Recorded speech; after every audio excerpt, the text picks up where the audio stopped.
महाराष्ट्राच्या कणाकणात भरलेल्या अस्सल मराठी मातीतल्या लोकपरंपरांचे अत्यंत जोशपूर्ण, प्रभावी आणि खिळवून ठेवणारे सादरीकरण असलेले द फोक आख्यान पुण्यात रंगले।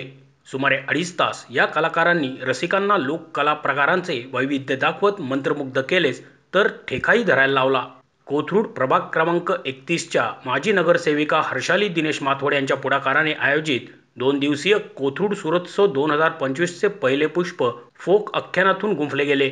आयडियल कॉलनी मैदानावर रंगलेल्या या लोकोत्सवावेळी राज्याचे उच्च आणि तंत्रशिक्षण मंत्री चंद्रकांत पाटील, मोनिका मुरलीधर मोहोळ, हर्षाली माथोड, दिनेश माथोड, मंजुश्री खर्डेकर, निलेश कोंडाळकर, दुष्यंत मोहोळ, अंबादास अष्टेकर, अभिनेता रमेश परदेशी, देवेंद्र गायकवाड आदी उपस्थित होते। लोककलांचे पारंपरिक प्रकार द फोक आख्यानातून एकापाठोपाठ एक सादर होत गेले। रिवाजानुसार गणरायाला वंदन करून कलाकारांनी नवरात्रींच्या देवीच्या आख्यानाचा मंडप बांधला। कलाकारांनी कमावलेले आवाज, पेहराव, रंगसंगती, वाद्याचे वैविध्य आणि वादकांचे कौशल्य यामध्ये रसिक रंगून गेले। द फोक आख्यानाच्या सादरीकरणाला कोथरूडकरांनी भरभरून दाद दिली।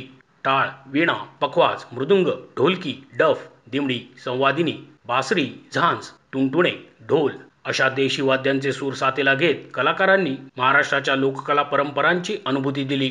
मंत्री चंद्रकांत पाटील यांनी भगव्या झेंड्याचे वादळ निर्माण करणाऱ्या थोरल्या धन्याला मानाचा मुजरा म्हणून शिवछत्रपतींच्या राज्याभिषेकाचा पोवाडा गाणाऱ्या शाहीर चंद्रकांत या कलाकाराला स्वतःच्या हातातील मनगटी घड्याळ भेट म्हणून दिले।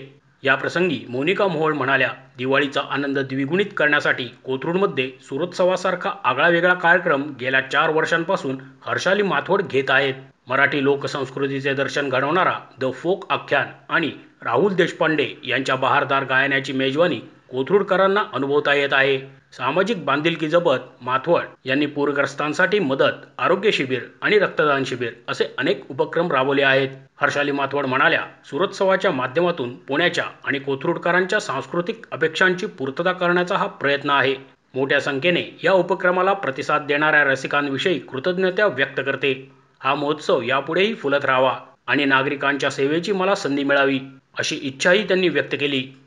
नमस्कार, मी नगरसेविका हर्षाली दिनेश माथोड। दरवर्षीप्रमाणे याही वर्षी कोथरूड सुरोत्सवाचे आयोजन केले आहे।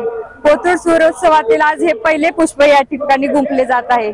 या पहिल्या पुष्पामध्ये आपण द फोक आख्यान हा सोहळा आज या ठिकाणी साजरा करतोय। या सोहळा पाहण्यासाठी सर्व कोथरूडकर मोठ्या संख्येने उपस्थित राहिले आहेत। त्याबद्दल मी सर्वांचे मनापासून हार्दिक स्वागत करते आणि त्यांचे मनापासून आभार मानते।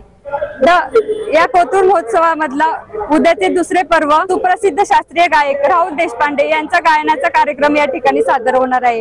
या कार्यक्रमासाठी कोथरूडकर अशाच मोठ्या संख्येने उपस्थित राहील अशी मी आशा व्यक्त करते। कोथरूड सुरोत्सवामधील नागरिकांचा मला असाच प्रतिसाद नेहमीच लाभत आलेला आहे। या पुढच्याही काळात त्यांचे आशीर्वाद आणि त्यांचे प्रेम उत्साह असेच माझ्या पाठीशी राहतील आणि मला अधिकाधिक हा सुरोत्सव यशस्वी करण्यासाठी त्यांच्या शुभेच्छा मिळतील अशी मी या ठिकाणी आशा व्यक्त करते आणि थांबते। धन्यवाद। मोशी न्यूज नेटवर्कसाठी मोहित शिंदे, पुणे।